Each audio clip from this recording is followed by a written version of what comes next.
Welcome in, Monday edition, Oxford Exxon Podcast. It is preseason camp week. Ole Miss kicking things off literally on Wednesday. We'll meet with Kiffin, players. We'll see practice, all that.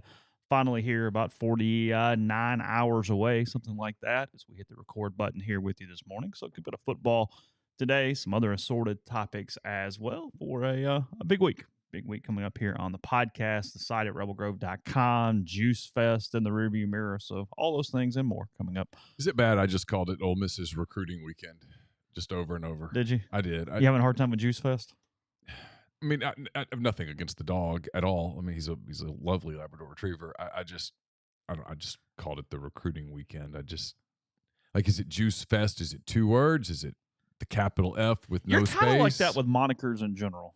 A little bit. Yeah, it's not necessarily even about this. It's a lot of things. Yeah, it's like the whole fall camp. It ain't nothing fall right now. It's 109. I mean, I got out yesterday. It rained a little early yesterday morning, and so my run got pushed back a little bit because I don't like running on wet asphalt. Oh, okay. Because you can slip and get hurt. Sure. And so I didn't get started till about 9:30. And at the 1 hour mark, I mean, I'm embarrassed to admit this out loud. I'm in fairly decent shape. I've, at this point, been running an hour nonstop. And I'm completely soaked. And all of a sudden, the chills hit and the nausea hit out of the blue. Did you really? Yeah, out of the blue. Boom. And there was a neighbor up the street who had his water hose out. And I was like, hey, can I please? Oh. And he was like, I can get you some water. I said, no, just give me the hose. But wasn't that hose 109 degrees? No, the water? The water was cold. Oh, was it really? He was out watering. Okay. So it had been running for a second. I drank out of the hose and then poured it all over me. Took my shirt off to try to cool down? Yeah. And it was 4 o'clock yesterday before I felt like I was recovered. Really? So, yeah. I mean, you can. So the whole fall. There's nothing fall about late July, early August in North Mississippi. There's just nothing fall about it. I refuse to call it fall camp. I'll call it preseason camp, but I'm not calling it fall camp. Yeah, I mean, you obviously can go in your side yard and have this same situation, but we had a pool party yesterday for Carly Ann's class going into the school year, and it was essentially bath water. I mean, it is so hot right now from a water standpoint that, like, one of the parents was like, really ought to get everybody to bring their ice chest out and just pour it into the pool to try to cool it down just a touch. I mean, you could easily lounge in there as a bath. I wondered yesterday how many bags of ice I would have to buy to cool everything down. To cool the pool down to make it where it didn't feel like bath water. Yeah. My guess was like 100. 100 bags of ice. Yeah, a long way from May when we're going, God, if it would just warm up and the water would get a little warmer and make this okay for the pool. So anyway, we'll continue on. First, tell you about the Oxford Exxon Highway 6 West in Oxford. Lunch specials coming to town this weekend. Take advantage, fill up on the way in town, way out of town. Do dinner tonight, ribs, chicken, hot case. A lot of options for you there. Again, call ahead. They'll have it ready to go. They'll wrap it up. Wet or dry ribs, side items, desserts, plenty of things available there at the Oxford Exxon. Donuts in Brookhaven and Clinton at those two locations. It'll be statewide here fairly soon as well. And again, coming to you from the Clark Ford studio. We are Clark Ford's in Amory, Mississippi, 662-257-1900. Call that number. Ask for Corey Clark. Tell Corey what Ford product you're looking for. He'll send you a quote within 15 minutes in business hours. It's right to the bottom line. There's no hassle, no haggle. You get your quote. The rest completely up to you. You can shop it around. You can do what I've done, what I recommend that you do, and that's hop into a Clark Ford today. Again, 662-257-1900. Did you you could take an element or something at least? I mean, get some potassium in you or something. Yeah. I did an element. Drank a Gatorade Zero. Okay. Jumped in the pool. Yeah. It was. I mean, you can see how fast it can happen, though. Yeah. I mean, if I had just kept running 5 more minutes, I probably would have been in trouble. Did you watch the video on the site from the Tennessee instant analysis from 2014? No. God, no. You should. You look very similar. It was credit to you. They mentioned this in the thread, and you mentioned running, which is what put this on my mind. This wasn't necessarily where I was starting the show today. But when I go back and watch all those instant analysis, I see my weight fluctuation of like 20 pounds up and down the seasons over the last like 15 years. You look pretty much the same as 9 years ago. I'm trying to remember what I weighed back then.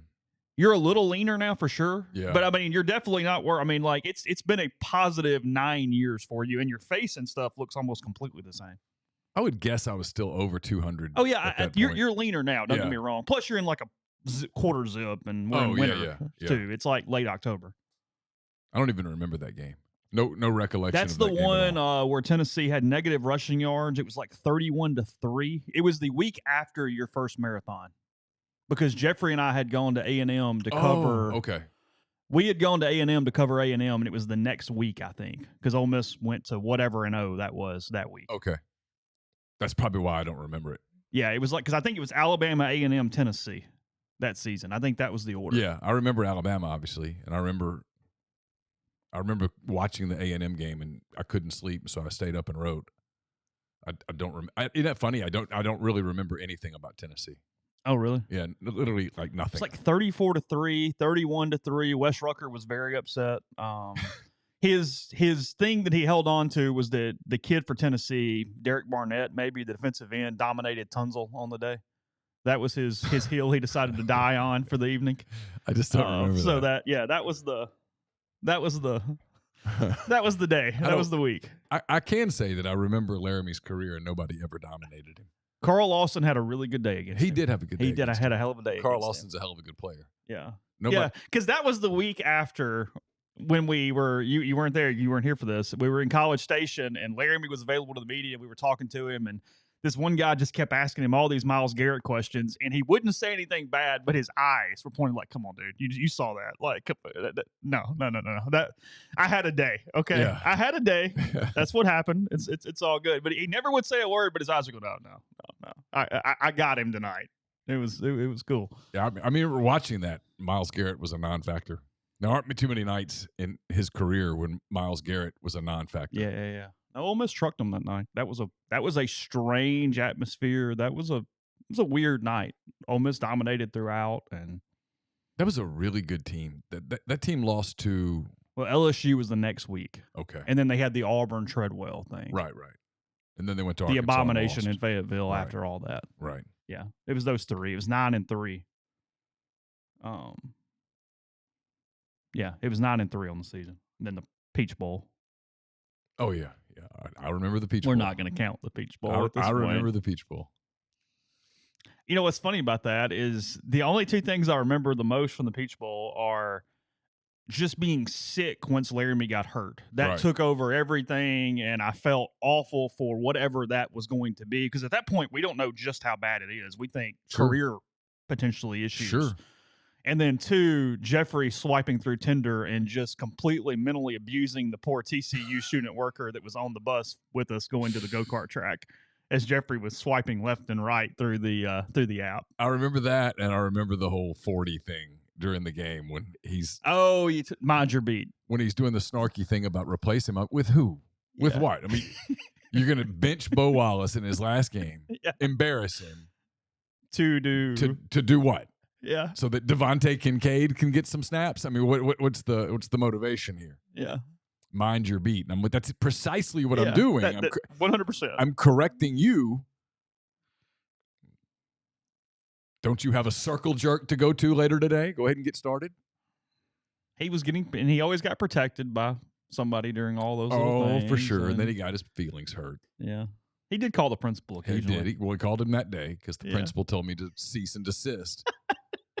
And I can say this, since the principal's no longer the principal. The principal was being a big puss that morning. Yeah. God forbid you stand up for somebody who's actually making you money as opposed to someone who's just draining it from you. Yeah. But nonetheless. Oh, that's where we are today. So anyway, it's all good. We got through that hard opening there pretty good. Yeah. That was not bad. Did you know that Saturday was the 25th anniversary of Cocktail coming out in theaters? I did not know that. 25 years ago. It's when your systems know you too well. I turned on Hulu last night. It's the first time I had turned on my cable or anything all weekend. And what popped up was Cocktail, and it was said, play now. And I went, how? How did we get here where you got the algorithm to go? And you know what? Okay, so I'll hit it, and I watched like 45 minutes, and I went, I get that it's a popcorn flick, and I have this sentimentality to it, but by God, it's a terrible movie. It's awful. I mean, I literally watched like 45 minutes and went, what am I doing? It is incredible how much your device knows about you. And so the people who know about your device, they pretty much know you. They'll give you exactly what you're potentially looking for that day. It's a little frightening. Yeah. There's no doubt about that. Let's see. What do you want to do? You want to do football or you want to do recruiting? What do you want to do? Either way, whatever you want to do. I'm good. Let's lead through this first. We'll do this. I've got some stuff, some musings here coming up on the show, but we'll start football. Juice Fest, as mentioned, Ole Miss's football recruiting weekend going on. Take me through it a little bit. I saw last night Chris Graves jumps in. He did visit over the weekend the Miami corner who jumped in the transfer portal too late, so he needs a transfer eligibility waiver to be able to play immediately. He has 4 years of eligibility remaining. Really long guy, a ton of athleticism, someone who was a 4-star out of high school. He was a wide receiver who transferred over to the cornerback side kind of late in his high school career, so still technically some work to be done there. But other than Graves, what came with the weekend? Well, they got the kid from Clemson, too. T.J. Dudley. T.J. Dudley. So, you have 2 guys who visited over the weekend. I was aware of Dudley. I was not aware of Graves, full disclosure.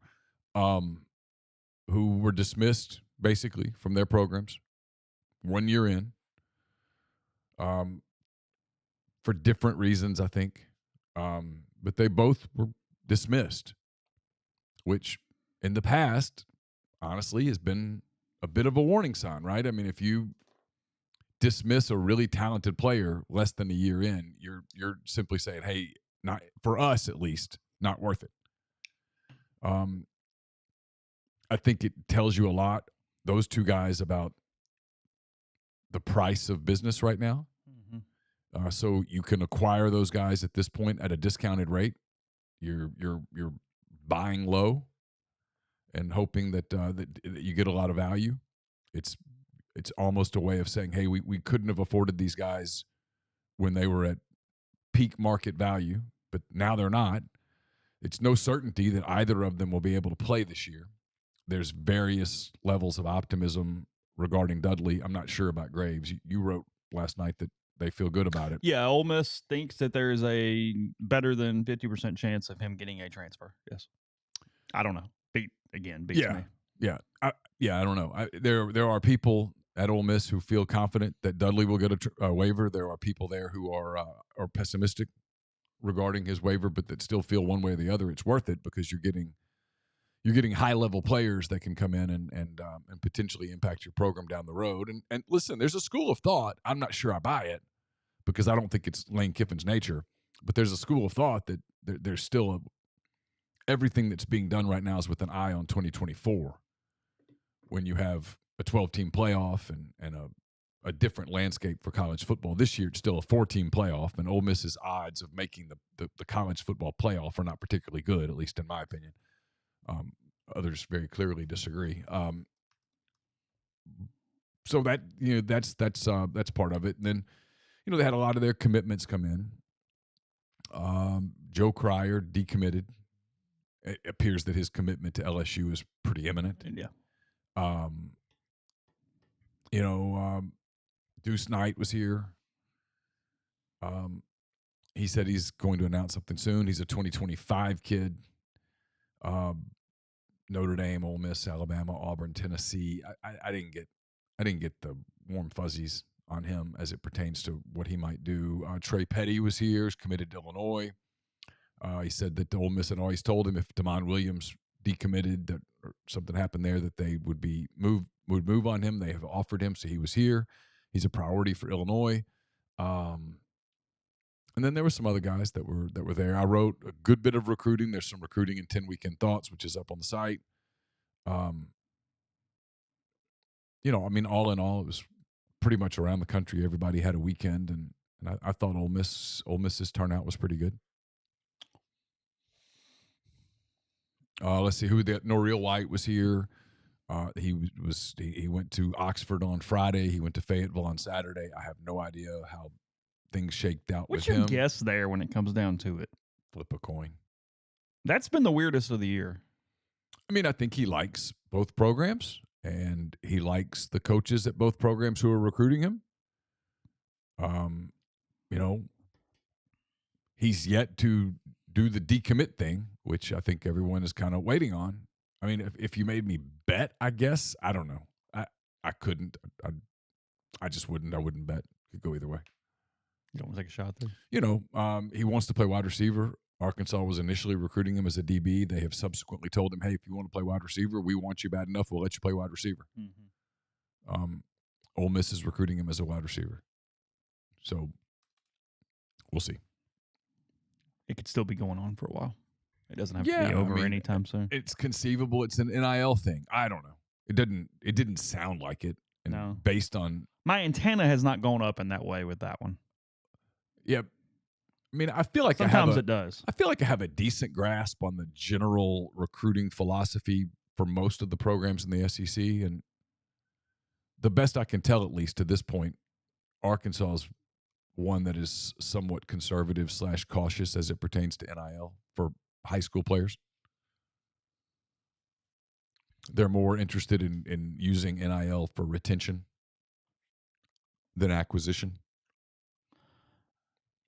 Staying on the topic of these weekends, did you see the picture that came out from Michigan's barbecue at the Big House over the weekend? The picture of food? Yeah. Yeah. Did you see this? I did. Okay, so couple thoughts. It didn't look like anybody had fired up a barbecue. Well, okay, that's number one, is that you're competing for national titles with the teams in the South because they seem to always win these things. And in the South, barbecue pertains to you are doing brisket or slow cooking or doing something like that. You're not having a cookout.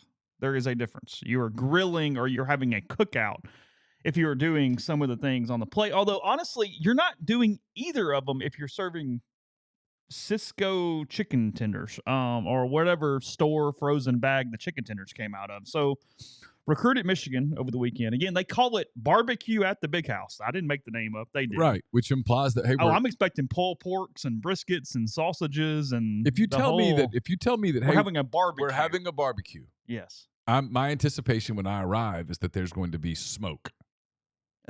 Right? That's a good point. Yeah. That whether it's because you fired up the grill and you're having a grill and you're calling it a barbecue, or because you're which is still in proper form, but okay. Or you're smoking meat. But I'm anticipating the plate is a hot dog that would make a school lunch throw up. It is chicken tenders that look every bit like you would expect a frozen chicken tender. Not even like the good frozen chicken tenders. It's a hot dog that got boiled. 100%. And it's a chicken tender that got warmed up in a microwave. I mean, the chicken tender looks awful. They didn't even put that thing in an air fryer. I mean, it looks worse than the brisket or whatever Lincoln Riley did when he burnt the whole thing a couple years ago when he was the most egregious thing on that plate, if I'm recalling it correctly, though, is the macaroni and cheese. It looks like they didn't even go get the Kraft macaroni and cheese where you pour in the powdered processed cheese and you stir it up and it kind of becomes something. It looks like they just got the pre-made glop and just warmed it up in a microwave. And then very much a truck-issued chocolate chip cookie that came off some production line somewhere. Yeah. I mean, nothing says we really want you. We want you to enjoy the barbecue than a boiled hot dog. Am I crazy for saying this matters? There's an attention to detail to this that matters. I don't care. I would think. I am selling on Michigan a little more as a program right now because of this. It's not that hard to fire up a grill and do some hot dogs and hamburgers or whatever it is you decide to do. If you're mailing in on this when you're talking about your recruits and your biggest weekend of the year, what else are you mailing in on? I mean, Harbaugh's in a weird spot right now anyway. Yeah. I mean, I'm out. Yeah. No, I'm out. I'm out on the Wolverines. I can't sit here and tell you that I think you're overreacting. I'm trying to come up with maybe there's some rule that you can't do, that food has to be worth a certain I don't know. In a microwave? Nobody said the food had to be worth more. It had to be cooked differently. I mean, surely they have an oven. It's all it would take. Right? And you're serving hot dogs? Why? I mean, Now, look, I'm picky about hot dogs. So, no, I get it. I realize that most people aren't. But, like, the chicken tender looks cold. And the macaroni, the cheese is not melted. It's just glopped. I've had better chicken tenders in press boxes before at games. And they're not trying to woo me to their school as a top-rated recruit. Yeah. They're fulfilling an obligation. Yeah. No, the macaroni is horrid. Yeah, I mean, you would not eat that. No, I would. No way. No. I'll give them a pass on the cookie because who cares? Yeah, I don't care Whatever. about that. Just don't call it a barbecue even. Right. Do anything else. Hey, we're just having a recruiting event. Big event at the big house. Cool. Yeah. And there's food. There's food. Not, hey, here, the food is what's bringing us together. Right. Around the table, let's break the bread. Ugh. No. Yeah. It's gross. You know, I get NIL matters more. I understand that. But I'm just saying. Yeah, I mean, it's overcomeable for sure. Yeah, they're not going, hey, you know what? They offered me $175,000, but the macaroni sucked. And it might be their way of saying, hey, we're not going to waste money on crap. We're going to give you the money. I don't know. Beats me. I don't know whether there's rules on how much you can spend on these things. I'm sure there's some sort of rule. And if kids are there on an unofficial visit, they have to pay for their own meal, right? They do. So maybe you don't want to serve up an expensive meal that would have to be. Maybe you can. Again, it's the. Maybe you do it's something. The preparation, though. I get it. I'm just saying maybe. Boiling a pot of water and firing up the grill does not change the price of the hot dog. Oh, that's true. At all. No, that's true. Maybe they don't grill hot dogs in Michigan. I don't know. I've only been to Michigan a couple of times for very brief periods. Really good mac and cheese is really, really good. You can have a lot of average macaroni and cheese that just sort of. Yeah. I mean, the point is if you just want passable mac and cheese, you can buy the Kraft mac and cheese where you the shells and cheese is more than sufficient. Where you pour the milk and the sure. butter and the processed cheese and you stir. Sure. I mean, you can make that 100%. You can make that passable. Sure. I'm just telling you. Between this and Harbaugh, I see in some Michigan people were all frustrated by Bud Elliott has that blue chip ranking on what teams technically can win national titles. Michigan does not meet the recruiting requirement to that. They were upset. I'm selling on the Wolverines. I'm out. Yeah, I picked Ohio State to win the Big Ten. Yeah. So, anyway. Just because Michigan did it last year doesn't mean they're doing it again this year. No. Because we're probably not picking TCU to finish second. So, we did the same thing with Michigan. No, too. I had TCU like third or fourth in the Big 12. Did you really? Yeah. Who did you have one in the Big 12? Who did I have? Did I have Kansas State Mm-hmm. or Texas? I can't remember. I don't know. It's been a minute. I have to go back and look. Okay. We'll soldier on. But first, might be the end of July, headed into August, but Heavenly Sunshine has Christmas on their mind. To kick off Christmas in July, they're excited to announce Holiday Lights by Heavenly Sunshine. They know Christmas lights are beautiful. It can be a lot of work. Let them take care of the hassle and do the work for you with a full service and installation plan. They'll install, take down, and store the lights. They'll use commercially grade LED lights and 100% customizable to your home or business.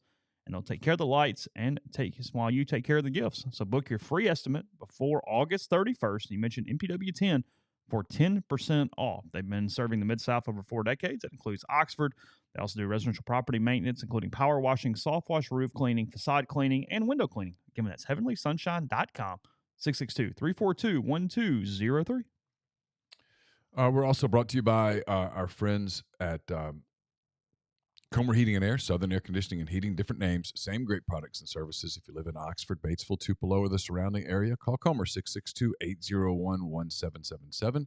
If you live in Hernando, Memphis, or the surrounding area, call Southern 662-429-4429. Do you hate losing games? Do you hate losing players? Do you hate paying for your insurance? If you said yes to those questions, Davey Ferris can help.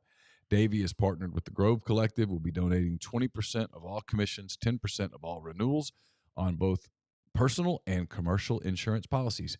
Davey and Hilco Insurance can be reached at 715-7247 or via email at dfarris, that's DFARRIS, at hillcoinsurance.com. We're also brought to you by A-Stock. It's a Nashville-based online retail company with the mission to provide customers the power to name their price. All items start at just $1. That's right. Every item starts at $1, no matter what the retail value may be. Shop now at astock.bid. That's ASTOCK.BID, or download their app. Name your price on thousands of items from big-name retailers. A-Stock has multiple locations around Nashville, as well as Memphis, some in Indiana, and many more coming soon that offer local pickups, so don't miss out. The College Corner is coming to Oxford this fall. Their newest location will be in the Oxford Commons right off Sisk Avenue. They'll have more than 4,000 square feet of the best Rebel gear, plenty of parking available. The staff's going to get you in and out and ready for the Grove in no time. It's opening in mid-August. You can also check out their website, collegecornerstore.com. I told you about 10 Weekend Thoughts. That's brought to you by Game Changer Patches. Game Changer, the only two-patch system available in the market. Stop hangovers before they start. The warm-up patch used before or while you drink. The overtime patch used after you've been drinking to recover while you sleep.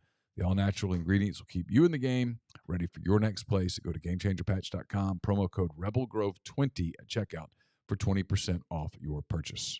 Podcast also brought to you by Prime Shrimp, PrimeShrimp.com. 7 different flavors available for you. Everything from the signature seasoning, kind of a garlic flavor, one of my favorites, as well as New Orleans style barbecue. They got the full meals in a bag. They got the Simply Shrimp. You can flavor yourself, and they're available in Rouse's Markets as well. So if you got one of those close, stop in, pick it up. But if not, we will help you out. Get it shipped straight to your door, 10 minutes freezer to plate with Prime Shrimp. It's a New Orleans-based company that gives you restaurant quality shrimp in an easy to use package. Use code RG. 25% off. You buy 5 pouches or more, so get a lot of your favorites or try the many different flavors Prime Shrimp offers. Again, that's code RG with primeshrimp.com. I'm just on the board this morning, hearing more about Tulane than any other game this season, which... You are? Yeah. Huh. I don't know why. Well, you run with some New Orleans people. I do, and maybe that's some of it, but even yesterday, I had a couple people mention it to me. A few days before that, I had a couple people mention it to me. If somebody's just kind of shooting the breeze and talking about the season, I hear more about Tulane than any other game. I don't know if it's because it's week 2. It's the first one. It's kind of first road trip. Maybe we're going in some sort of order from that standpoint. And I know Tulane's coming off the win last year in the Cotton Bowl over USC. Michael Pratt's back for his 19th season at quarterback for the Green Wave. They've got a lot of optimism. It's going to be there in Uptown on their campus, which is something that they're really excited about. Again, Ole Miss fans, it is not in the Dome. Prepare accordingly for heat and ticket availability, both. I guess Ole Miss will be a little acclimated after that bizarre 1 o'clock kick against Mercer the week before. But nonetheless, it's a lot of, hey, can Ole Miss lose the game is the question I keep getting. And as I wrote this morning, there's a difference in can Ole Miss lose and do you expect Ole Miss to lose? Those are two totally different things. Be careful. The last time I talked about a losable game, I got fired. Okay, fair enough. Any game in the SEC or Tulane is losable. If everything just goes to hell in a handbasket, you can lose games. So like that's not sure. Is there a saying. Scenario where Tulane wins the game? Yeah, sure. Of course. In my mind, it's pretty far fetched, but you can throw 5 picks and you can fumble 3 times and you can have a block punt and it can be that day where everything just goes to hell. Well, I mean, so here's the comparison. Yeah, sure. The Mercer game is not losable. It is not. The ULM game is not losable. No. So yes, Tulane is on the losable. It is their most it's losable non-conference game. It's more losable than Georgia Tech. Yeah, it's on the road. I would. Probably. I mean, we can semantics that, sure. But whatever. I would argue that we might need that topic later, but Georgia Tech might have more better players. They probably do. Yeah, 100%. Yeah. But they have a worse quarterback. Speaking of, I'm really kind of curious how Jeff Banks does out of that system at Georgia Tech this year. Yeah. Just random thing there. I actually don't think he's a bad quarterback. I don't know why I thought about that, but I just kind of did. Whatever, no big deal. Isn't it Jeff Banks? Isn't that his name? Do I have the wrong? I don't know. Is it not Jeff? Anyway, I don't know. It doesn't matter. The quarterback who was at Georgia Tech last year is no longer there. Just find it interesting. Speaking of former Georgia Tech coach Jeff Collins was on McCready and Siskey on Thursday. He was really, really good. If you are looking for something to watch, we'll have another show today, but that show he was really entertaining. Go ahead. Sorry. What y'all talk about? We did SEC East. We talked about his coaching career. We talked about the Egg Bowl, Florida, just stuff. Jeff Sims, not Banks. Jeff Sims. Yeah, he's now at Nebraska. Oh, okay. So that's an interesting spot for me. I don't know. I just find him kind of fascinating. Anyway, look, Tulane. We're doing a couple things. We're really building up the people who are really worried about this game. You're building up that win over USC. And look, it was cool when it was a neat day and I was pulling for the wave and all that stuff. Yeah. They were down 15 with like 5 minutes to go. And everything went crazy and they had a couple huge plays and it's a bowl game. USC doesn't really care and it gets sideways there and that. I mean, I think we're doing it in some ways with Ole Miss. If they have a really good season, you'll look back and go, put a lot on that Texas Tech game. It was played like a video game a little bit. You put a lot on Texas Tech. I think you put a lot on the Egg Bowl. Put a lot on the Arkansas game, the second half of LSU. I mean, you could argue Ole Miss's biggest win last season was Troy. Yeah. I mean, you could, and before anybody loses their mind, I think you could do this with 50% of the teams in the country and maybe more. Yeah, sure. Where you pick apart their season and go, well, it could have been different if this and this. It was what it was. You can do that with any game that's inside 17 points, frankly. I mean, last year the smart money on Ole Miss was on 8-4, and they went 8-4. Yeah. That's what Siskey said the other day, and I thought it made a lot of sense. He goes, you can do this season prediction thing and get pretty close, but you can pick game by game and be wrong like 7 times. Well, yeah. And still get the right season thing. Here, I picked 8-4. I thought Ole Miss would lose to Kentucky. I thought Ole Miss would lose to Texas A&M. I thought Ole Miss would beat Arkansas, and I thought Ole Miss would beat Mississippi State. I got 4 games wrong and still got it right. So we're overvaluing the game a little, and then Tajay Spears is gone, and he was by far their best player. Yeah, he was a beast. He was drafted in the 3rd round by the Titans, good player. Dominated some games for them. He also had no real backup. I looked it up this morning, and his backup only had, I don't know, something like 140-something snaps on the season or something. I mean, it was very, very low. He was that team from an offensive standpoint, along with Pratt. Yeah. There. You don't just replace that, especially in the American where it's harder to get guys. It's going to be hot. Depth's going to get – there's just a lot there where – the money line, Grind said maybe it's plus 500 on Tulane. I mean, look, if you're going to bet money line, sure, throw a 20 down on the 5-1. Sure. But the question is, does Ole Miss cover like 12.5? My guess? Yeah. Yeah. Because I think it's somewhere between a 12 and a 15-point game. Yeah. I think it's where it's Ole Miss never really thinking they're losing, but kind of going, this. Well, here's the other thing is Tulane's got a real test in week 1. South Al, huge game for them. Ole Miss has a vanilla cupcake. Yeah. So, one team's going to be a little more rested than the other. And yeah, they've got to look. Tulane has got to use a lot of emotional energy in week 1. That's a big game for them. Sure. It's very losable. Very losable. Not a conference game for them. Yeah, so but a big game. But a big game. And South Alabama will be geeked up for that opportunity as well. So, yeah, I don't. I did best case, worst case, and all that. I never put Tulane as an L. I do think you have some opportunity to make some money that day because, look, I could be wrong. Vegas, those buildings are built with cash. I mean, they don't lose much, but I have a hunch Tulane's going to be a little overvalued. I think you can get an early line, especially if they happen to win that week 1 game. I think Ole Miss might even be like a 5.5-point favorite or something. I might break every rule of mine and bet that. I mean, I think I'll be a little shocked if Tulane's 1-0. I'll be a little blown away if that line is over 10. I think that line's like 6, 7, somewhere in there. That's free money. Because I think it's a 17 to 21 point game. Really? Yeah. Yeah, on the list of games that if I'm an Ole Miss fan worry me, that's not on it. Just not on it. Because look, if they lose to Tulane, they got big problems. Well, yeah, and that was my whole point with, hey, what games are you really interested in? Auburn, Arkansas. Because to get where you're going, you got to win those football games. What's what I wrote about in 10 Thoughts. That's period. It's Auburn, Arkansas, Mississippi State, Texas A&M. To me, those are the 4 swing games. Those are the games that tell me what the record is in those 4 games, and I'll probably give you a pretty damn good idea of what they are. Because I think the season can be broken into 3 categories. Okay. You've got 3 games against teams that are arguably, at least to some, whatever. I mean, you're never going to get anybody to agree on everything about college football. But LSU, Alabama, and Georgia are all, if you made a list of teams that, hey, who are the teams we think could make the playoffs this year? All 3 of those teams are making the list. Is that fair? 100%, yes. Okay. Then you have the 4 non-league games and Vanderbilt as 5 games that I don't foresee a scenario in which Ole Miss loses any of those games.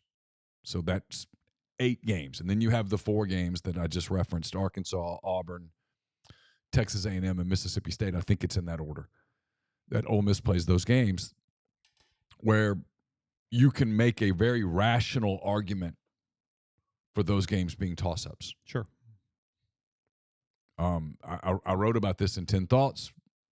A few people got it. Thank you, Charger Rebel. I appreciate you. A few people didn't.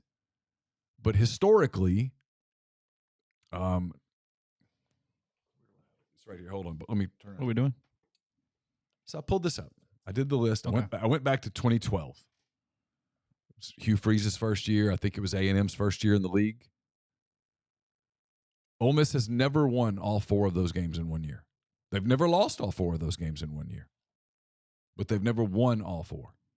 So if you think Ole Miss is getting to even 9-3, mm-hmm. if you think they're getting to 10-2, you think 2 things. One, they're winning one of those 3 games against the big boys. And you're beating everybody else. And then you're winning all 4 of those games, breaking a precedent that you've never done before. That was the point of the exercise. It wasn't to strip hope from you. It was to point out that to get to that number, which you have to do something that historically has not been done. Yes, you have to break historical precedent. Doesn't mean you won't. Just means that it would be out of the recent norm, going back 11 seasons. That was the point of the exercise. Mm-hmm. I mean, to further it, in the last 11 years, Ole Miss is 5-6 against Arkansas, 3-8 against Auburn, 6-5 against State, and 5-5 against Texas A&M. The 2020 game wasn't played. So, none of those are dominant records. And so to assume that you're going to win all 4 of those games, you have to really believe in that team. It's why if you're doing smart money rationally on what do you think Ole Miss's record is. And they went 3-1 in 21. They went 3-1 3 different times. Okay. They went 2-2 2 times. Okay, so what were the 3-1s? So it was 21 when they lost to Auburn when Corral got hurt. That's correct. Okay. They went 3-1 in 2012, Hugh's first year. Losing to A&M on that last play. That's correct. Okay.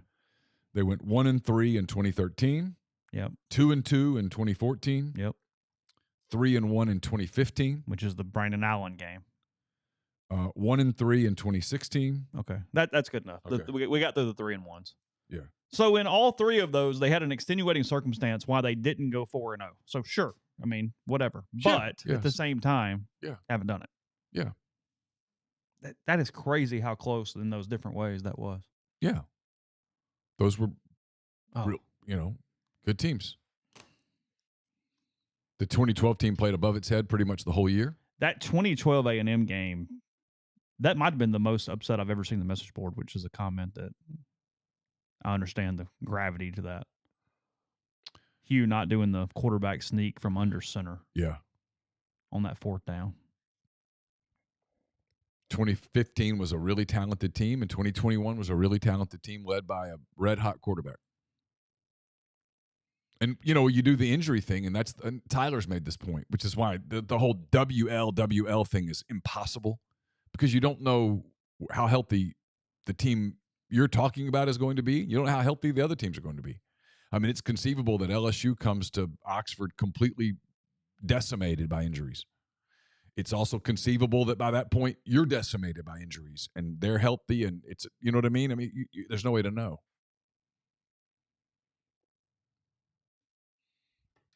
So bottom line, relax. If Tulane is your problem, you're going to have a lot of problems over the course of the year. Just go enjoy your time on the Big Easy, and I was surprised. It's going to be all right. I was surprised to hear you say that. I just, it's to me that game. And maybe not even fretting, just like, hey, this is okay, right? Like, cool. Like, this isn't going to be a problem, right? I mean, here's the thing. Well, I think a lot of people are planning their trips. They're going, hey, if I go down here, they're not losing, right? Like, I'm going to get to enjoy this weekend and not be really pissed off and want to cancel dinner. My wife's mad at me because I took the trip, and then I, 5:30 on Saturday, go, My one bit of advice for everybody is be careful with your alcohol intake on Friday before going into the stadium at 2:30 on Saturday afternoon, because you're going to pass out. Yeah. I mean, I know everybody knows this. I'm not preaching to choirs here, but it's not going to happen. There will be some unconscious folks in that stadium on Saturday afternoon. If the weather's what I think it will probably be. If you get muggy September, whew. But I think Ole Miss beats Tulane.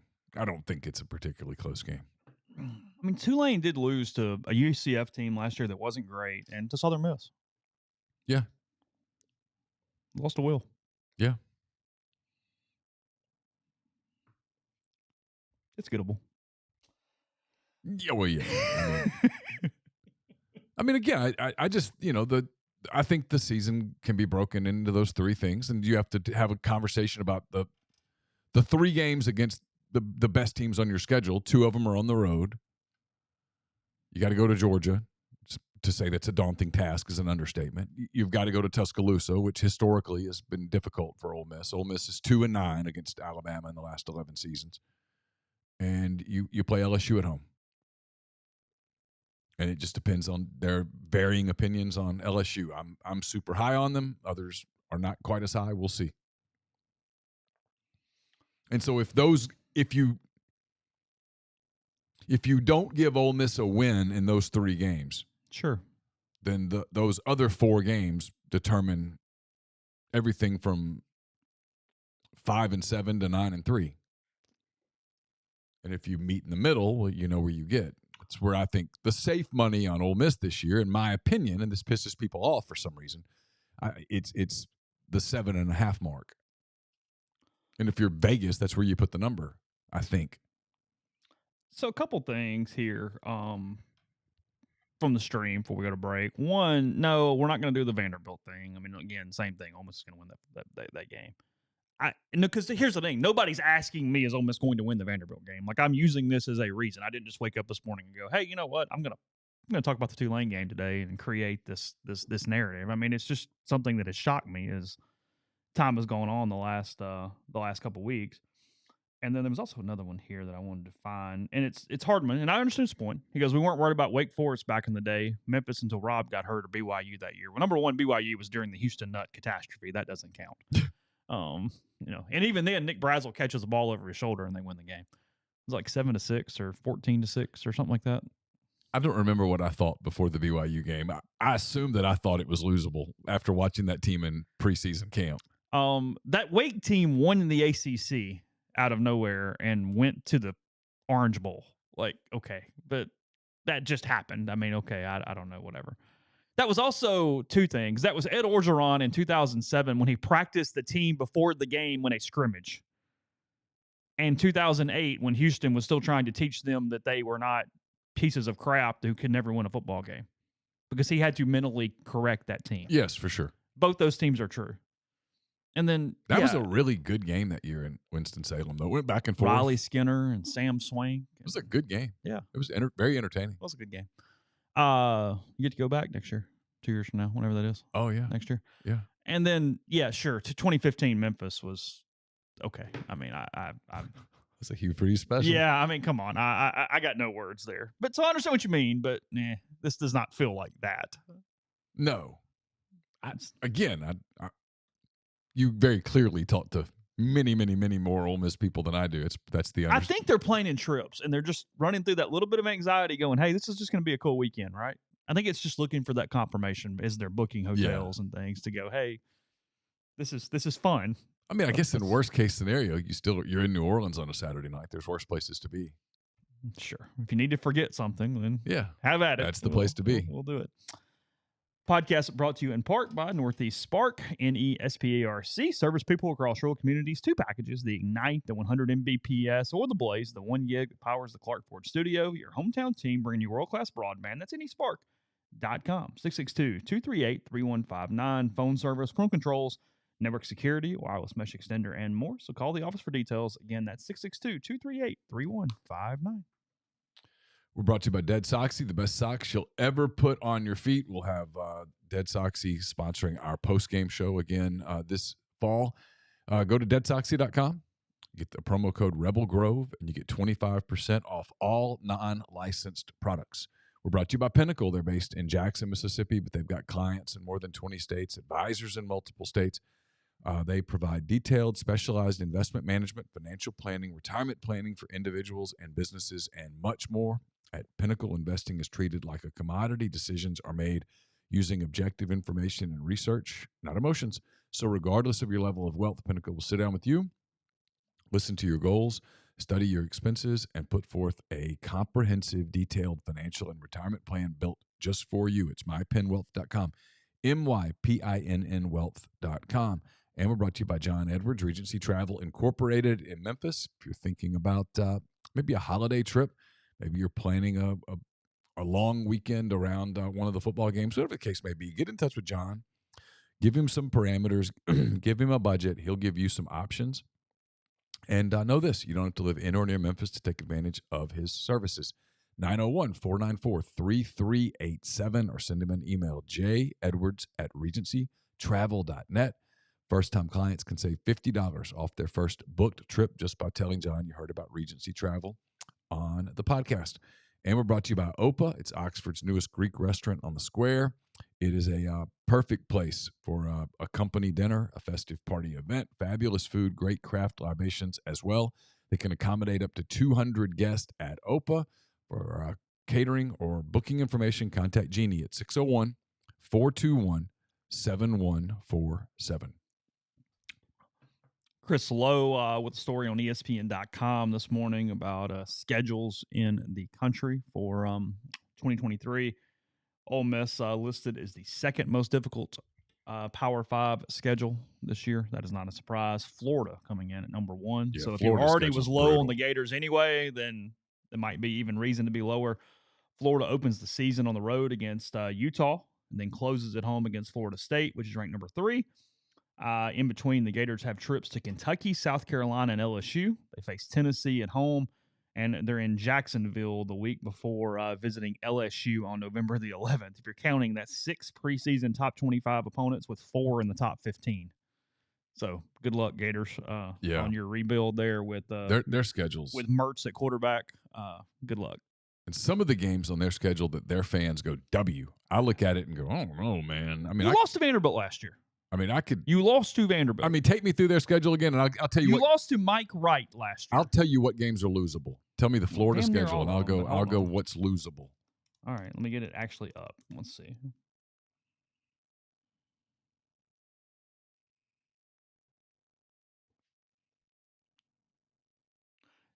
At Utah, of course. Very losable. They will lose. They did win last year. McNeese. That's a win. Tennessee. Very losable. It's in Gainesville. Charlotte. That's a win. Lexington. Losable. Vanderbilt at home. Yes, losable. They lost to them last year. I know. With Anthony Richardson at quarterback. I know. I watched the whole game. And Anthony Richardson's much more talented than Graham Mertz. Anthony Richardson went 4th in the draft. Graham Mertz will not. There you go. Those are definitive statements. Columbia, South Carolina. That's very losable. Georgia. Thanks. It's an L. Arkansas and Gainesville. Very losable. Why is that not losable? Baton Rouge. L. Columbia, Missouri. That's losable. Oh, I mean, I would bet on a loss. Florida State and Gainesville. L. Well, I mean, worst case scenario for Florida is literally like 3-9. Yeah. I mean, they could just go.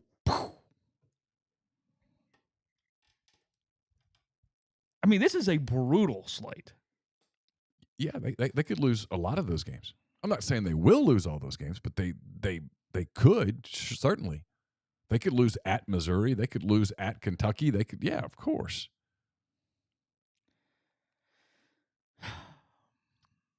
Yeah, they could lose at home against Arkansas. Why not?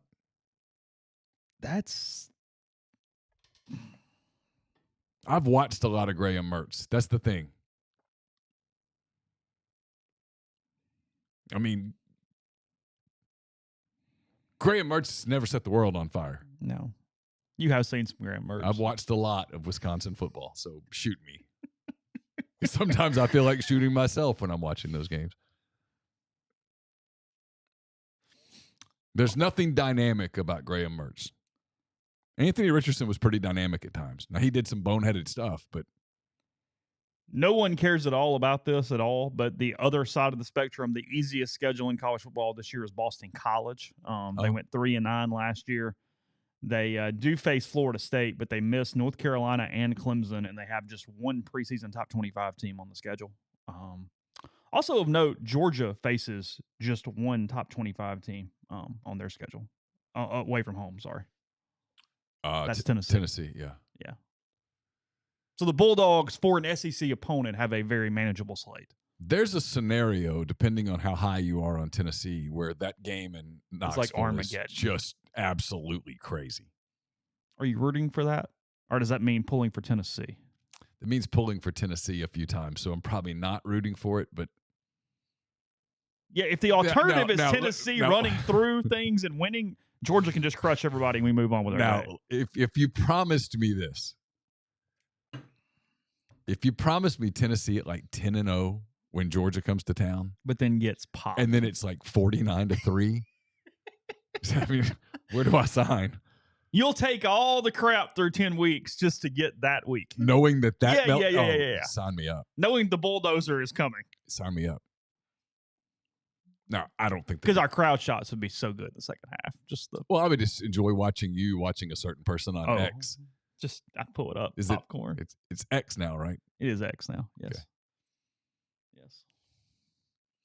Yes. Toughest Power 5 non-con Pitt. Let's see. Toughest Group of 5 non-con Southern Miss. Golden Eagles play at Florida State on September 9th and return home to face Tulane on September 16th. Tulane's got an opener, don't they? Yeah. South Al, Ole Miss, Southern Miss. Ooh. Yeah. And then next to last week of the season, Southern Miss visits Mississippi State on November 18th. I've got a star on that one. It's a bit of a favor to the Rebels, is what that is, because they might want to show up that day. I know who the Southern Miss coach is. Yeah. I know they're going to be a physical team that plays really hard. They'll play out of their minds that day if there's anything left in the tank. And they might not be at that point. You never know. But that's not the game you want the week before that game. No, the game you want is what they did last year when they played like Chattanooga or somebody and it was over 4 minutes into the game. Yeah. It's just watch it. Who does Ole Miss play the week before? ULM. ULM. See, they're flipping this year. That's kind of a dumb scheduling move on State's part.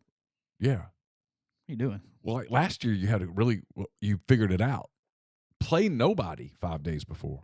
It was a major disadvantage for Ole Miss. They were up in Fayetteville playing a late game while State played the 11 a.m. game against, I think it was Chattanooga, but it might have been like, I don't know, East Tennessee or somebody. I don't know, whoever it was. They got their starters out before halftime.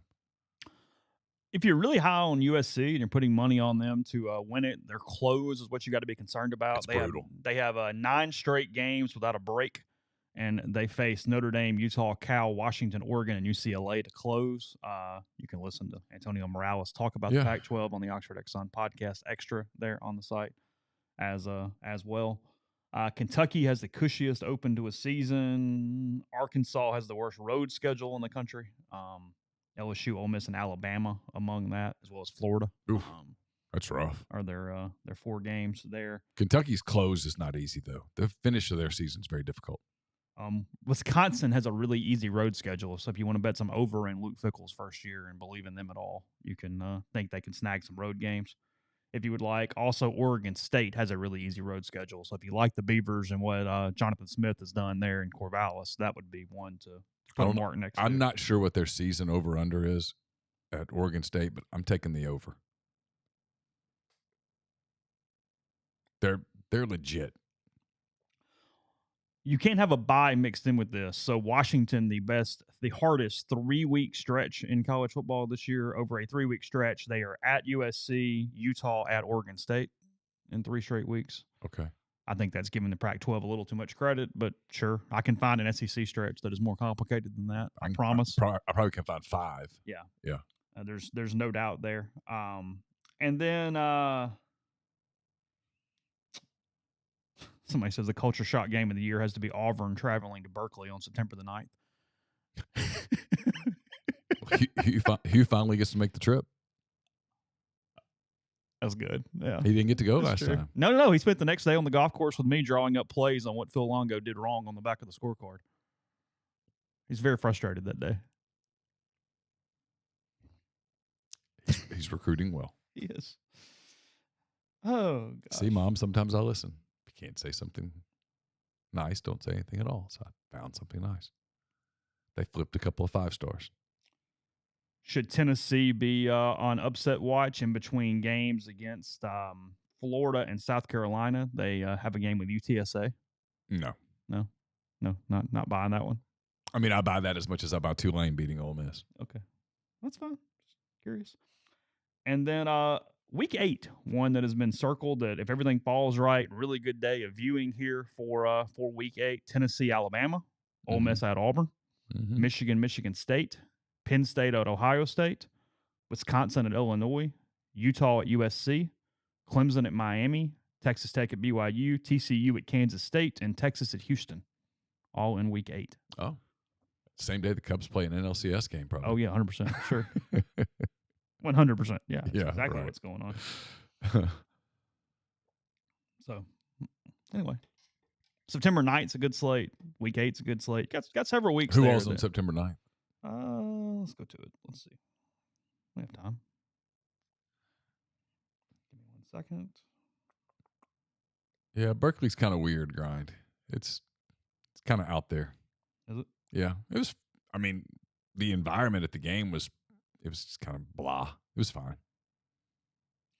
I don't remember a lot about that game. I caught an Uber across the I guess that's the Bay Bridge into Berkeley. Got an Uber back, took a shower, went straight to the airport. Did you? Mm-hmm. That's what I remember about it. Texas at Alabama is that week. Oh, that's an interesting game. Auburn at Cal, Arizona at Mississippi State, Vandy Wake Forest. So if Vandy has a chance, that's Neal's got that one circled. Sam Hartman no longer in Winston-Salem. Just my there. Doors might pull that off. Texas A&M is at Miami that week. You don't like that one. You think Miami sucks, so we're putting them into this thing for no reason. I mean, I'm a big Mario Cristobal guy because I know so many people who are huge Mario Cristobal guys who I respect and trust, but the product that I saw on the field last year was pretty blah. Okay. I mean, it's fine. I mean, I'd love for him to beat A&M, but yeah, I don't exactly see it. I'm really interested in Nebraska at Colorado on September 9th, too. So when Texas A&M and Tennessee play this year, what's your thought process? I mean, you're cheering for the refs, I know, but the odds are someone will win the game. Which outcome would make you less depressed? Because these are 2 teams you just don't like. It's the 2 teams I don't like the most in the country. Yeah. One will win that day. Yeah, but I get to enjoy one will lose. One will lose. So I get to go to a message board that night. Which message board do you hope to frequent?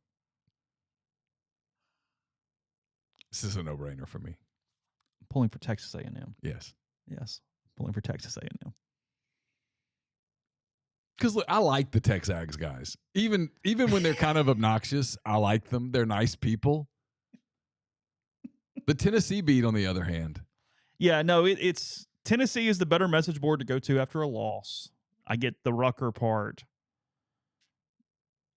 He's annoyed with me, but for the most part, I like Ross. Well, like it's yeah. And here's the thing with A&M. fun. At some point with A&M, the initial reaction is we should never lose to those guys. But within hours, it's they played well. We didn't play well. It was a good game. Bubble. They kind of get normal. Yeah, Tennessee Not doesn't Tennessee. get normal. Tennessee's never lost a game. They were going to blame refs and everybody else. They've just been robbed a lot. They do get robbed a lot. That's very true. So no, you're right. It's A&M. It's particularly not close the more I think about it. So. Yeah, I know. I'm really struggled. I mean, if you're not in the stream, I had to kind of put my heads in my hands for a second. I had to think about it, but it's A&M. I think that's where we are. So can't wait for that week. Podcast brought to you in part by G&M Pharmacy, 662-236-2222. They deliver locally in the Oxford area, and they offer medicine for your prescriptions the same day each month and take care of you. One trip to the pharmacy, one delivery, and you have everything you need when you need it with G&M.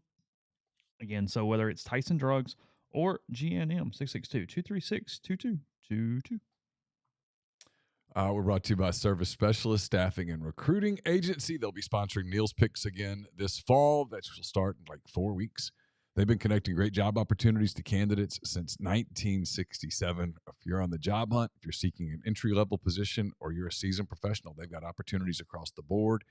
IT, engineering, dentistry, accounting, law, basically you name it, they can help you. It's always free for the candidate. So give Will, Sydney, or Kelsey a call, 662-832-5138. Or check out their new and improved website at servicespecialistltd.com.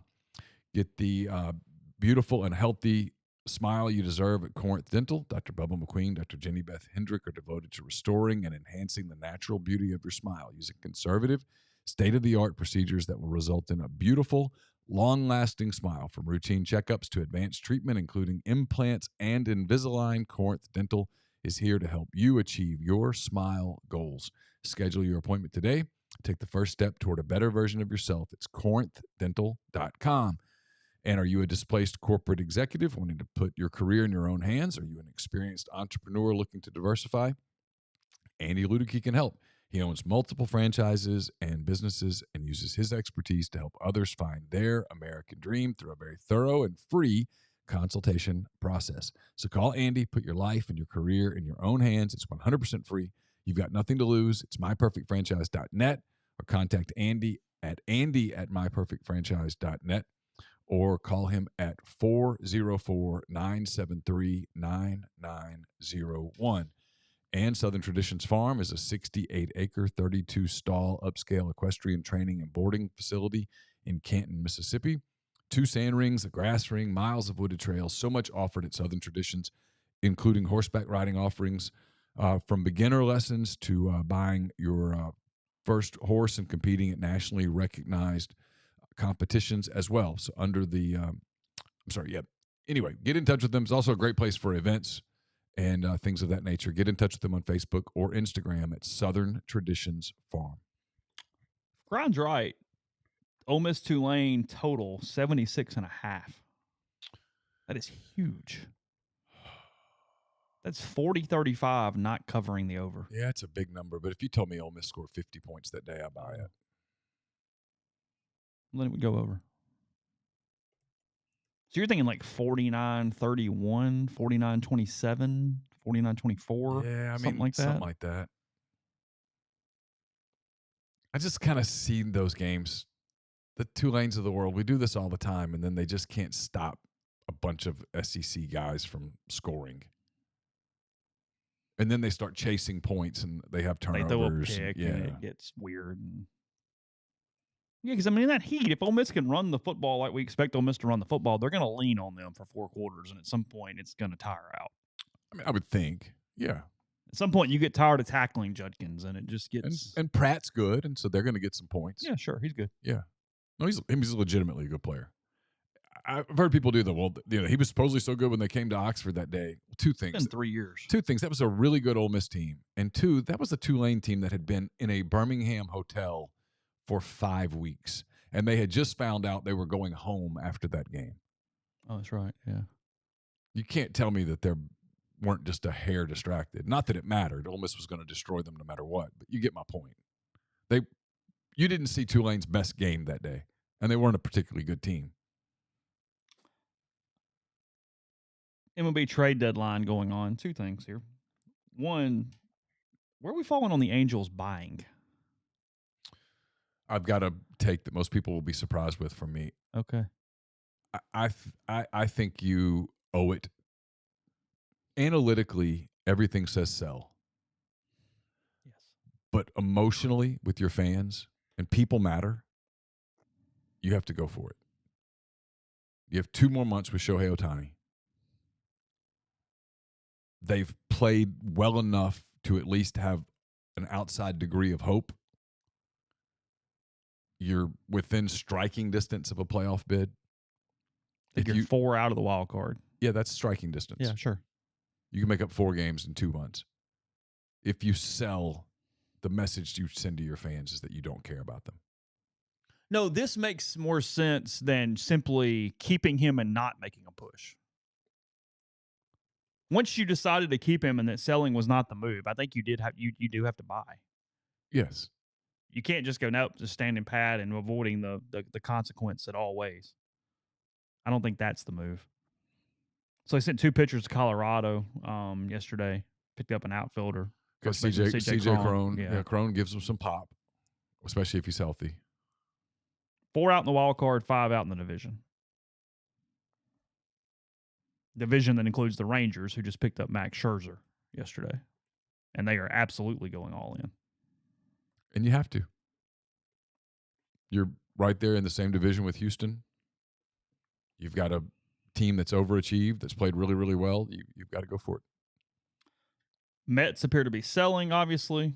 Justin Verlander up on the block, it appears. Well, apparently with multiple suitors after Justin Verlander. Like, you wonder if... Can you pay him at this point? What's he... It's a 2-month rental, but... The Mets are going to have to eat some of the deal. So are the Mets going full rebuild after spending $1 billion in cap? No, but if you're not going to win, you got to move. I mean, you can't spend that much money and at this point, if you maybe you eat the money on Verlander and in return you get some prospect help. The top money is on the Dodgers grabbing Verlander, by the way. Really? Right after grabbing Lance Lynn. I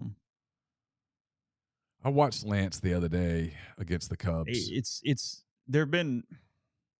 I love Lance. He's had a hell of a career. Oh, yeah. He's struggling against left-handers. He's getting bombed. His numbers are up in all ways. It is not to anchor their rotation. There's these people that don't really understand what's going on. It's like, no, Lance is at a different point of his career now. He gives you a lot of experience. He's a World Series winner. He can eat innings. So when you need that extra day for somebody to go out there and just throw 100 pitches and get you through a day and you're not doing a bullpen game, he can do that. I think he can have some situational juice. On a team like the Dodgers, the role that he could play is being in the bullpen every day where, hey, we get a day where, like yesterday, where the Reds bombed them. Yeah. Hey, you know what? Just go wear this. Yeah. Go throw 85 pitches and throw 4 innings for me. Yeah. Thanks. Go get me through this one so I can save some arms.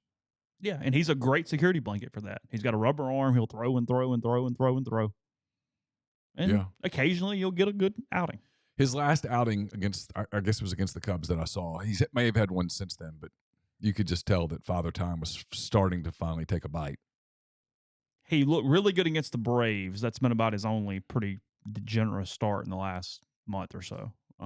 His fastball was just more hittable than it's been in it. And again, I'm not criticizing. The guy's had a long, phenomenal career. Yeah.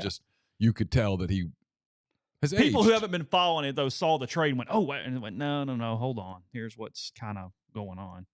Josh Nelson, who the White Sox guy had on the podcast, he went into a pretty good depth about this and kind of where Lynn was at this point with the season and his career.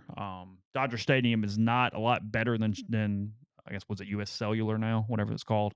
Mm-hmm. As far as pitcher hitter analytics for the pitcher, so that's not like a park that's suddenly going to help him a ton either. But he is headed over there to LA. So Houston's in on Verlander. There's supposedly some other teams that are in on Verlander. Oh, I mean, you do get Kate Upton in the stands. There's value there.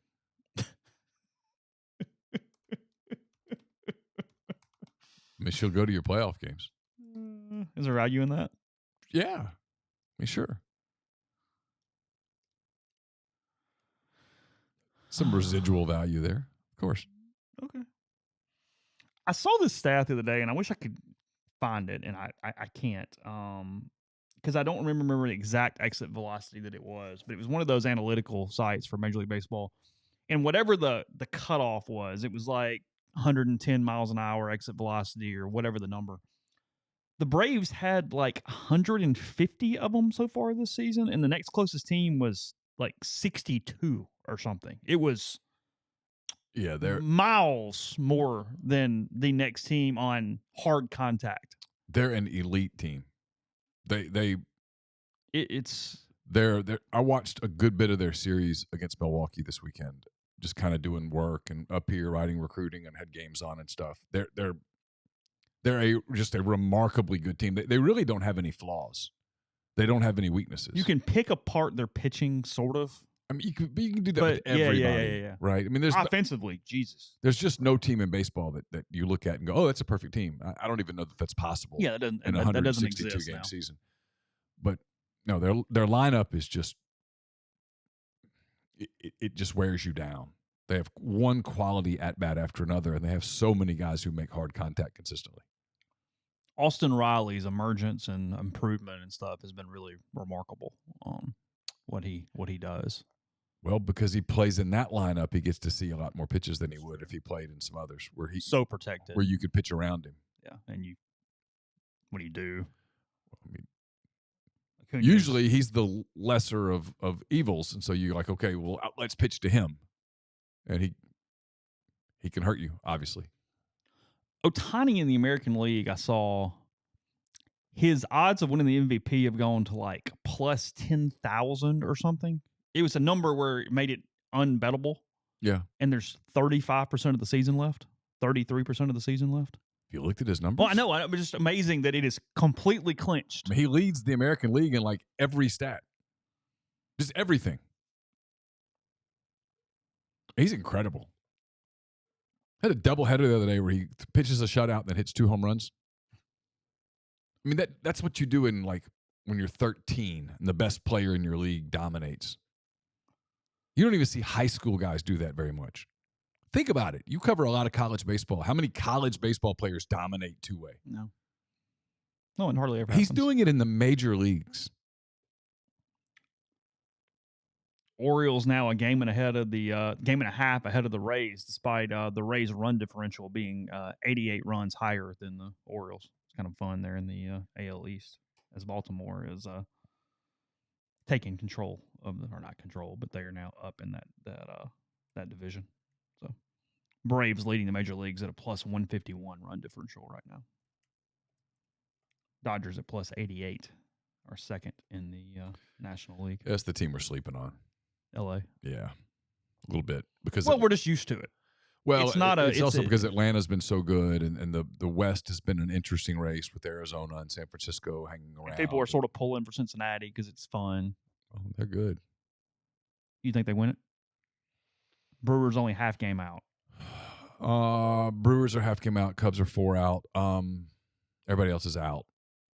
Pittsburgh and Cubs are only 4 out. Cubs are in it. I don't know. Cincinnati's starting to pitch really well. They took 2 out of 3 from the Dodgers over the weekend and looked good doing it. We'll see. Like, what do their young players do in a pennant race? Cubs now 3.5 out of the wild card, though, so they're kind of even in both those races. Yeah. Giants +1 in the wild card. Brewers and Marlins both in. Phillies half game back. Yeah. Diamondbacks 1 game back. The Marlins are an interesting team. They're good. They're good. Do they have the assets to buy? They're just in the wrong division, and we kind of forget about them. Just make the playoffs. Oh, yeah. Well, that's what they've done. Wild card, 2 World Series titles. Yeah. 97-03. Sorry. So, yeah, I mean, it's right there. We'll do some NFL tomorrow. Jonathan Taylor, his fight for running backs, fight with the Colts, his agent being kind of an idiot. It's been an interesting story the last 48, 72 hours. Sean Payton going after Nathaniel Hackett, the former Broncos coach. Is it strategic? Is it stupid? I don't know. Talk about that as well. He's gotten Aaron Rodgers all riled up now. Yeah.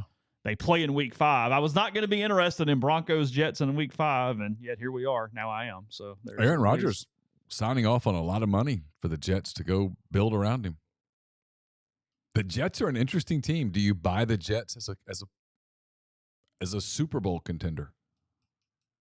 Are the Jets better than the Dolphins and the Bills at this point? They're better than the Dolphins. I'm not ready to go there on the Bills yet. I'm sorry. Yeah, I refuse. But no, Dolphins, yeah, 100%. Yeah. I'll buy that. I'm not a believer in Tua. I'm just not. I don't think we're at that point with things. Yeah, the Braves pitching is, if they don't win in the postseason, it's because their starting pitching went a little weird. Sure. I mean, it's doable. They can lose a series to somebody. Postseason baseball's crazy. Just flip a coin. I mean, play it out. It's the one. It's unlike the NBA, right? Where there's very rarely an upset in the playoffs. In baseball, you get upsets. Teams can get hot for 2 days. That is, as Luke points out, Miami minus 21 in run differential despite being 57-49. You've had a real fortuitous. Yeah, and that usually you've had a fortuitous run there. What's the Cubs' run differential? The Cubs are plus 57. What's Milwaukee and Cincinnati? The Brewers are minus 14. Yeah. And the Reds are plus 3. Wow. I don't even want to think it. Cubs and Reds play 4 games starting tonight. This week. Are you in? You watching? I've been watching. Okay. Yeah, I've been watching. They sucked me back in. The game Friday night in St. Louis probably. Gotcha. As the ball goes over the wall, I'm thinking, okay, well, this is over. Good. Move on. And then Tautman catches it, and I'm like, ah, son of a bitch. Still going. And then the next night I stayed up. They got rain delayed. I stayed up and watched it, and they won pretty handedly. This is gonna blow you away. I do not like the way Cardinal fans are treating Adam Wainwright. They should stop. He's been really, really good. He's been really good for you for a long time. No, sure. He's a first-class dude. Much as I want to hate him, it's very hard to. And some of the stuff they say about that guy is chill. I mean, you wouldn't want. I mean, maybe it's not a perfect comparison, but I mean, you wouldn't feel good if Cubs fans were just raking Kyle Hendricks over the coals. No, I would be bothered. Yeah. I mean, yeah, no. There's some guys that, hey, look, Father Time's got him a little bit. If you want to get mad at somebody in St. Louis, get mad at the front office that said, hey, this pitching staff is old, but we're going to build around it. Mm-hmm. If you want to get mad at somebody over the weekend, get mad at Miles Michaelis, who on Thursday night was a complete idiot. Mm-hmm. It was stupid. I mean, the last thing Ian Happ was trying to do to Wilson Contreras was hurt him. They're good friends. They went through all the trade deadline stuff together last year. They're like really tight. He wasn't trying to hurt Wilson Contreras. And then you throw at him high and in on the first pitch, miss him, and then come back and hit him. Of course you're getting thrown out. Yeah, you're getting tossed. If you had any announcer other than Chip Carey, you would have known it. I mean, I'm not the biggest Boog Shamby guy in the world, but if you go back and listen to the Cub broadcast, when that happens, he and Jim Deshaies discussed the likelihood that he's about to get thrown out of the game. It wasn't your normal play-by-play guy? No, I was about TV broadcast. Oh, TV. Okay, gotcha. Yeah, I don't know what Hughes said. Okay. But I did compare the two TV broadcasts when that happened. Okay. One was like Chip was couldn't believe it. Jim Deshaies couldn't believe that he threw at him the first time. Gotcha. Said that's weak sauce. That was his exact quote. And then he said, No. The first time he said intentional? No intent? Maybe Yeah. not. Sure. And then he hit him in the butt. I went, oh, okay. And he goes, oh, that's weak. Oh, interesting. Which is what I thought watching it live. I thought, why? You're upset that Ian Happ that was Miles Michaelis just completely not understanding the situation. It was weird. Yeah. So professional stuff tomorrow. So there's some things we'll pop today because frankly it always does. So we'll head into August. Thanks to everybody for today. Be back with you tomorrow. RebelGrove.com in the meantime. Wednesday for the first practice, and we'll talk to you then.